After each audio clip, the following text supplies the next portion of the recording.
അലൈഹി വസല്ലമ പഠിപ്പിച്ചത് ഇസ്തിഗാസ നടത്താനുള്ള വഫാത്തിന് ശേഷം പോലും ഇസ്തിഗാസ നടത്താനുള്ള തെളിവായിരുന്നെങ്കിൽ അള്ളാഹുവിന്റെ റസൂലിന്റെ സ്വഹാബത്ത് അത് ചെയ്യുമായിരുന്നു. പൂർവിക അമ്പിയാക്കളോട് അങ്ങനെ നബി സല്ലല്ലാഹു അലൈഹി വസല്ലമ പഠിപ്പിച്ചു കൊടുക്കുമായിരുന്നു. അത് എവിടെയും നമുക്ക് കാണാൻ കഴിയുന്നില്ല. അത്തരമൊരു ഏർപ്പാട് നബി സല്ലല്ലാഹു അലൈഹി വസല്ലമയുടെ ചരിത്രത്തിൽ നമുക്ക് കാണാൻ കഴിയുന്നില്ല എന്ന് നാം മനസ്സിലാക്കേണ്ടതുണ്ട്. അപ്പോൾ ഇവിടെ പ്രകടിപ്പിച്ച അഭിപ്രായം ഇതാ മുജാഹിദുകളുടെ ആദർശം പൊളിഞ്ഞ് പാളീസാകാൻ പോവുകയാണ് എന്ന് പറഞ്ഞ അഭിപ്രായം, ആ മോഹം, ആ ആഗ്രഹം വളരെ നല്ലതാണ്. പക്ഷേ ഒരിക്കലും സംഭവിക്കാത്തതാണല്ലോ എന്നതിൽ ചെറിയൊരു സങ്കടം മാത്രമേ ആ വിഷയത്തിലുള്ളൂ.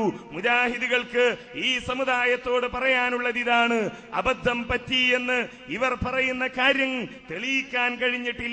തങ്ങളുടെ വാദം ഈ സദസ്സിന് മുമ്പാകെ തെളിയിക്കാൻ കഴിഞ്ഞിട്ടില്ല. എന്തുകൊണ്ടാണ് മുജാഹിദുകൾ അല്ലാഹുവിനോട് മാത്രം പ്രാർത്ഥിക്കണം എന്ന് പറയുന്നത് എന്നുകൂടി ഞാൻ ഇവിടെ വിശദീകരിച്ചു. ഇമാം ഇബ്നു കസീർ റഹ്മത്തുള്ളാഹി അലൈഹി സത്യവിശ്വാസികളുടെ അടയാളമായി വിശദീകരിക്കുന്ന സൂറത്തുൽ അൻഫാലിലെ ആയത്ത്, ഇന്നമൽ മുഅ്മിനൂന അല്ലദീന ഇദാ ദുകിറല്ലാഹു വജിലത് ഖുലൂബുഹും വഇദാ തുലിയത് അലൈഹിം ആയാതുഹു സാദതുഹും ഈമാനാ വഅലാ റബ്ബിഹിം യതവക്കലൂൻ എന്ന ആയത്ത് വിശദീകരിച്ചുകൊണ്ട് പറഞ്ഞ കാര്യം നമുക്കിങ്ങനെ വായിക്കാം: ഐ ലാ യർജൂന സിവാഹു, ആ പടച്ചതമ്പുരാനെയല്ലാതെ അവരാഗ്രഹിക്കുകയില്ല. വലാ യഖ്സുദൂന ഇല്ലാ ഇയാഹു, ആ പടച്ചതമ്പുരാനിലെ ഉദ്ദേശിച്ചുകൊണ്ടല്ലാതെ ആഗ്രഹപൂർത്തീകരണത്തിനായി അവർ പോവുകയില്ല. വലാ യലൂദൂന ഇല്ലാ ബിജനാബിഹി, ആ പടച്ചതമ്പുരാന്റെ അരികിലേക്കല്ലാതെ അഭയം അന്വേഷിച്ചുകൊണ്ടവർ ചെല്ലുകയില്ല. വലാ യത്ലുബൂനൽ ഹവായിജ ഇല്ലാ മിൻഹു, ആ പടച്ചതമ്പുരാനിൽ നിന്നല്ലാതെ അവർ ആവശ്യങ്ങൾ തേടുകയില്ല. വലാ യർഗബൂന ഇല്ലാ ഇലൈഹി, ആ പടച്ചതമ്പുരാനിലേക്കല്ലാതെ ആഗ്രഹം വെച്ചുകൊണ്ട് അവർ പോവുകയില്ല എന്ന് ഇമാം ഇബ്നു കസീർ വിശദീകരിക്കുകയാണ്. ഇതിൽ പറഞ്ഞ ചില പദങ്ങളുണ്ട്: യർജൂന, യഖ്സുദൂന, യലൂദൂന എന്നൊക്കെയുള്ള പദങ്ങൾ മൗലിദ് കിതാബുകളിൽ നിന്ന് പകർത്തി എഴുതിയതാണോ എന്ന് തോന്നിപ്പോകുന്ന രൂപത്തിൽ പിൽക്കാലത്ത് രചിക്കപ്പെട്ട മൗലിദ് കിതാബുകളിൽ അല്ലാഹു അല്ലാത്തവരോട് സഹായം തേടാൻ വേണ്ടി, അഭയം തേടാൻ വേണ്ടി ഉദ്ദേശിക്കുന്ന പദങ്ങൾ അങ്ങനെ തന്നെ പ്രയോഗിച്ചുകൊണ്ടാണ് ഇമാം ഇബ്നു കസീർ റഹ്മത്തുള്ളാഹി അലൈഹി ഈ കാര്യം വിശദീകരിക്കുന്നത്. ഇത് തന്നെയാണ് മുജാഹിദുകൾക്ക് ഈ സമൂഹത്തോട് പറയാനുള്ളത്. നമ്മുടെ ജീവിതത്തിൽ അല്ലാഹുവിനോട് മാത്രം പ്രാർത്ഥിക്കുന്നവരായി തീരുവാൻ നമുക്ക് സാധിക്കേണ്ടതുണ്ട്. അല്ലാഹുവല്ലാത്തവരോട് പ്രാർത്ഥിക്കുക എന്ന സമ്പ്രദായം അത് വിശുദ്ധ ഖുർആനിന്റെ പിൻബലമില്ലാത്തതാണ്. അതേപോലെ തന്നെ നബി സല്ലല്ലാഹു അലൈഹി വസല്ലമയുടെ ചര്യയുടെ പിൻബലമില്ലാത്തതാണ് എന്നതുകൊണ്ടാണ് മുജാഹിദുകൾ വളരെ കൃത്യമായി അതിവിടെ വിശദീകരിക്കുകയും ഈ സമൂഹത്തെ പഠിപ്പിച്ചുകൊണ്ടിരിക്കുകയും ചെയ്യുന്നത്. അതിനാണ് പ്രമാണങ്ങളുടെ പിൻബലമുള്ളത് എന്നർത്ഥം. അതാണ് അല്ലാഹു സുബ്ഹാനഹു വ തആല അല്ലാഹുവിന്റെ റസൂലിനോട് പ്രഖ്യാപിക്കാൻ വേണ്ടി പറഞ്ഞതും. അല്ലാഹുവല്ലാത്ത ആളുകൾ, അവർക്ക് അല്ലാഹുവല്ലാത്തവരോട് തേടിക്കൊണ്ടിരുന്ന ഒരു സമുദായം, അവർ വിശ്വസിച്ചത് അല്ലാഹുവാണ് സ്രഷ്ടാവെന്നാണ്, അല്ലാഹുവാണ് നിയന്താവെന്നാണ്, അല്ലാഹുവാണ് കഴിവുകളുടെ ഉടമസ്ഥനെന്നാണ്. ആ മക്കയിലെ ബഹുദൈവ വിശ്വാസികളുടെ മുമ്പിൽ എഴുന്നേറ്റ് നിന്നുകൊണ്ട് അല്ലാഹുവിന്റെ റസൂൽ ചോദിക്കുകയുണ്ടായി: അല്ലാഹു സുബ്ഹാനഹു വ തആല എനിക്കെന്തെങ്കിലും ഒരു ഉപദ്രവം വരുത്താൻ ഉദ്ദേശിച്ചാൽ അത് തടയാൻ നിങ്ങൾ ദുആ ചെയ്തുകൊണ്ടിരിക്കുന്ന ശക്തികൾക്ക് കഴിയുമോ? പടച്ചതമ്പുരാൻ എനിക്കെന്തെങ്കിലും ഒരു ഉപകാരം വരുത്താൻ ഉദ്ദേശിച്ചാൽ തടയാൻ കഴിയുമോ എന്ന് ചോദിച്ച ചോദ്യം വിശുദ്ധ ഖുർആൻ വിശദീകരിക്കുന്നുണ്ട്. അല്ലാഹു സുബ്ഹാനഹു വ തആല കൊടുത്ത കഴിവിൽ നിന്ന് തന്നെയാണ് ലാത്ത ഞങ്ങളെ സഹായിക്കുന്നത്, ഉസ്സ ഞങ്ങളെ സഹായിക്കുന്നത്, മനാത്ത ഞങ്ങളെ സഹായിക്കുന്നത്. ആരോടൊക്കെ തേടുന്നുവോ അവരൊക്കെ പടച്ചതമ്പുരാന്റെ കീഴിലാണ്. ആ പടച്ചതമ്പുരാൻ നൽകുന്ന കഴിവ് കൊണ്ടാണ് തങ്ങളെ സഹായിക്കുന്നത് എന്ന് തന്നെയായിരുന്നു അവരുടെ വിശ്വാസം. അതുകൊണ്ടാണ് ആരാണ് സ്രഷ്ടാവെന്ന്, ആരാണ് നിയന്താവെന്ന്, ആരാണ് 7 ആകാശങ്ങളുടെയും റബ്ബെന്ന്, ആരാണ് മഹത്തായ അർശിന്റെ റബ്ബെന്ന്, ആരാണ് കാര്യങ്ങൾ നിയന്ത്രിക്കുന്നവനെന്ന് ഒക്കെ ചോദിച്ചാൽ അവർ പറഞ്ഞത് അള്ളാഹുവാണെന്ന്. അപ്പോൾ അള്ളാഹു നൽകുന്ന കഴിവിൽ നിന്നാണ് ഞങ്ങൾ സഹായിക്കുന്നത് എന്ന ഒരു വാദം ഈ സമൂഹത്തിന് മുന്നിൽ ഉയർത്തിക്കൊണ്ടുവന്നാൽ അത് മക്കയിലെ ബഹുദൈവ വിശ്വാസികൾ എന്തൊരു ന്യായമായിരുന്നോ അല്ലാഹുവല്ലാത്തവരോട് തേടാൻ പറഞ്ഞിരുന്നത്, ആ ന്യായമേ ആകുന്നുള്ളൂ.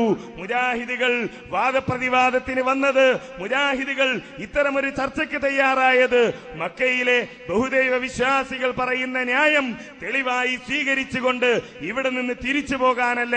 മുജാഹിദുകൾക്ക് ആവശ്യം വിശുദ്ധ ഖുർആനിന്റെ തെളിവാണ്, നബി സല്ലല്ലാഹു അലൈഹി വസല്ലമയുടെ തെളിവാണ്, നാം എഴുതിയ പ്രമാണങ്ങളുടെ പിൻബലത്തോടു കൂടിയുള്ള തെളിവാണ്. ആ തെളിവ് ഇവിടെ വായിച്ചിട്ടില്ല, എവിടെയും വായിച്ചിട്ടില്ല, ഇവിടെ വായിക്കില്ല, എവിടെയും വായിക്കാൻ കഴിയില്ല. കാരണം അങ്ങനെ ഒരു തെളിവ് വിശുദ്ധ ഖുർആനിലില്ല. ആ ആത്മവിശ്വാസത്തോടു കൂടി തന്നെയാണ് മുജാഹിദുകൾ ഇവിടെ എഴുന്നേറ്റ് നിൽക്കുന്നത്. പറഞ്ഞു വന്നത് അള്ളാഹുവിനോട് പ്രാർത്ഥിക്കണം, അള്ളാഹു അല്ലാത്തവരോട് പ്രാർത്ഥിക്കരുത്. പ്രാർത്ഥന എന്ന പദം പ്രയോഗിച്ചാലും കുഴപ്പമില്ല എന്ന് പറഞ്ഞല്ലോ. പ്രാർത്ഥിക്കുന്നത് ഞങ്ങൾ പറയുന്നു, സഹായം തേടുക എന്ന് പ്രയോഗിച്ചാലും കുഴപ്പമില്ല. മുഹീദ്ദീൻ ശൈഖെ രക്ഷിക്കണേ എന്ന് ഞങ്ങൾ ചായ കുടിക്കുകയാണ് എന്ന് പറഞ്ഞാലും കുഴപ്പമില്ല. മുഹീദ്ദീൻ ശൈഖെ രക്ഷിക്കണേ എന്ന് ഞങ്ങൾ പ്രാർത്ഥിക്കുന്നില്ല, ഞങ്ങൾ സഹായം തേടുന്നില്ല. മുഹീദ്ദീൻ ശൈഖെ രക്ഷിക്കണേ എന്ന് ചെയ്യുന്ന പ്രവർത്തനത്തിന് വണ്ടി ഓടിക്കുക എന്നാണ് പറയുന്നത് എന്ന് വിചാരിച്ചോളൂ, എന്നാലും കുഴപ്പമില്ല. ആ പ്രവർത്തനം അത് പ്രമാണങ്ങളുടെ പിൻബലമില്ലാത്തതാണ്, അത് അംബിയാഇന്റെ മാതൃകയില്ലാത്തതാണ്, അത് റസൂൽ സല്ലല്ലാഹു അലൈഹി വസല്ലമയുടെ മാതൃകയില്ലാത്തതാണ്, അത് സ്വഹാബത്തിന്റെ മാതൃകയില്ലാത്തതാണ്, അത് പ്രമാണങ്ങളുടെ പിൻബലമില്ലാത്തതാണ് എന്നാണ് മുജാഹിദുകൾ പറയുന്നത്. അതിന്റെ പേരിൽ ഞങ്ങൾക്ക് അബദ്ധം സംഭവിച്ചു എന്നാരെങ്കിലും പറയുന്നുവെങ്കിൽ ആ അബദ്ധത്തെ സന്തോഷത്തോടെ സ്വാഗതം ചെയ്യാൻ ഞങ്ങൾ തയ്യാറാണ്. കാരണം ഞങ്ങൾക്ക് മുമ്പ് കഴിഞ്ഞുപോയ അമ്പിയാക്കൾക്ക് ആ അബദ്ധം സംഭവിച്ചുവെന്നാണല്ലോ നിങ്ങൾ പറയുന്നത്. ഔലിയായിന് ആ അബദ്ധം സംഭവിച്ചു എന്നാണല്ലോ പറയുന്നത്. അസ്റഫുൽ ഖൽഖ് നബിയുനാ സല്ലല്ലാഹു അലൈഹി വസല്ലമയ്ക്ക് ആ അബദ്ധം സംഭവിച്ചു എന്നാണല്ലോ പറയുന്നത്. അവർക്കൊക്കെ അബദ്ധം സംഭവിക്കുകയും ഇവിടെ ചില ആളുകൾക്ക് മാത്രം അത് ഞങ്ങളൊക്കെ കുറച്ച് ഓതി കിതാബൊക്കെ പഠിച്ച് എന്ന് വിചാരിക്കുമ്പോ ആ റസൂലിനേക്കാളൊക്കെ മികച്ച ആളുകളാണ് ഞങ്ങൾ എന്ന് വിചാരിക്കുന്ന ആളുകൾക്ക് ഉണ്ട് എന്ന് പറയുന്ന സുബദ്ധമുണ്ടല്ലോ.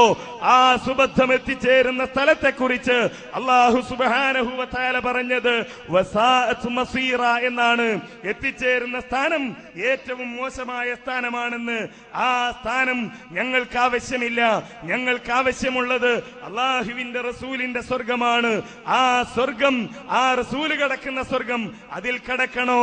ഇന്നമാ അദ്ഉ റബ്ബി വലാ ഉശ്രികു ബിഹി അഹദാ. ഞാൻ എന്റെ റബ്ബിനോട് മാത്രം പ്രാർത്ഥിക്കുന്നു, അവനിൽ ആരെയും പങ്കു ചേർക്കുന്നില്ല എന്ന് പ്രഖ്യാപിക്കാൻ കഴിയണം. ഹസ്ബി അല്ലാഹ്, എനിക്ക് അല്ലാഹു മാത്രം മതി. അലൈഹി യതവക്കലുൽ മുതവക്കിലൂൻ, ഭരമേൽപ്പിക്കുന്നവരൊക്കെ അവനിലാണ് ഭരമേൽപ്പിക്കുന്നത് എന്ന് പ്രഖ്യാപിക്കാൻ കഴിയണം. ആ പ്രഖ്യാപനം ഏറ്റുപറയാൻ പ്രിയപ്പെട്ട സമുദായമേ എന്ന് തയ്യാറാവുന്നുവോ അന്നാണ് നമുക്ക് സ്വർഗത്തിൽ പ്രവേശിക്കുവാനുള്ള അമലുകൾ ചെയ്തു തുടങ്ങാൻ കഴിയുന്നത് എന്ന് മനസ്സിലാക്കണം എന്ന് മാത്രം സൂചിപ്പിച്ചുകൊണ്ട് അതിന് പടച്ച തമ്പുരാൻ നമ്മെ അനുഗ്രഹിക്കുമാറാകട്ടെ എന്ന് പ്രാർത്ഥിച്ചുകൊണ്ട് അവസാനിപ്പിക്കുന്നു. വൽഹംദുലില്ലാഹി റബ്ബിൽ ആലമീൻ. വിഷയാവതരണം ഇവിടെ അവസാനിച്ചിരിക്കുന്നു. ഇനി ആദ്യം വിഷയം അവതരിപ്പിച്ച സുന്നി പക്ഷത്തോട് മുജാഹിദ് വിഭാഗത്തിൻ്റെ ചോദ്യങ്ങളാണ്. ചോദ്യം 5 മിനിറ്റും ഉത്തരം 7 മിനിറ്റുമാണ്.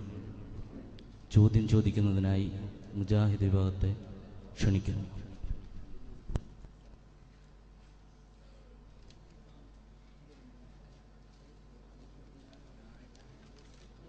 അസ്സലാമു അലൈക്കും. വിശുദ്ധ ഖുർആനും നബി സല്ലല്ലാഹു അലൈഹി വസല്ലമയും അള്ളാഹുവിനോട് മാത്രം പ്രാർത്ഥിക്കണമെന്നാണ് ഈ സമുദായത്തെ പഠിപ്പിച്ചത് എന്ന് പ്രമാണങ്ങളുടെ പിൻബലത്തോടുകൂടി ഇവിടെ വിശദീകരിക്കുകയുണ്ടായി. അല്ലാഹു സുബ്ഹാനഹു വ തആല